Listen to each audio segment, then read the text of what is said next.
Tħabbru l-finalisti f'7 kategoriji għad-59 edizzjoni tal-Premji ta' Sport Malta, biċ-ċerimonja se ssir is-Sibt 23 ta' Frar. Il-kategoriji huma l-isportiv u l-isportiva tas-sena, l-uffiċjal tas-sena, il-coach tas-sena, it-tim tas-sena u ż-żagħżugħ u ż-żagħżugħa tas-sena. Matul il-ċerimonja f'Forti Sant'Angelo fil-Birgu, is-semifinalisti ġew ippreżentati b'ċertifikat kommemorattiv fil-preżenza tas-Segretarju Parlamentari għall-Isport Dr. Clifton Grima. One News tkellem ma' wħud mill-finalisti fosthom Yasmin Zammit Stevens li ġiet nominata għall-isportiva tas-sena u għal The People's Choice Award. Stevens ikkwalifikat għall-lob tal-Commonwealth u kompetit ukoll fil-lob tal-Mediterran u fl-Eleiko International Tournament fejn rebħet il-medalja tad-deb fil-kategorija tagħha u kisret diversi rekords nazzjonali.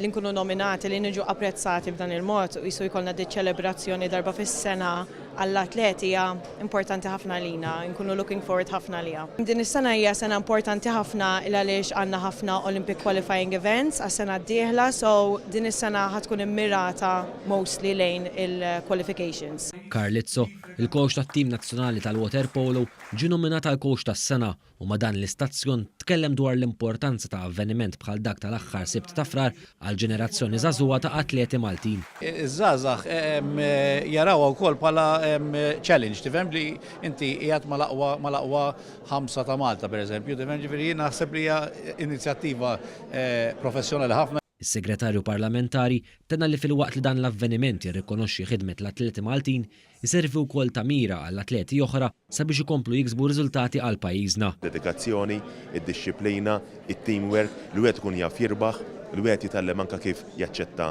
telfa jew fejn ma jasarx u dan kollu huwa importanti ħafna aktar u aktar meta aħna din naħdmu sabiex propju nassiguraw illi nħajru aktar tfal, aktar żgħażagħ jieħdu sehem fid-disciplini sportivi. Kull kontestant qed ikun iġġudikat fuq il-kisbiet tiegħu matul l-2018 b'enfasi fuq onuri miksuba internazzjonalment.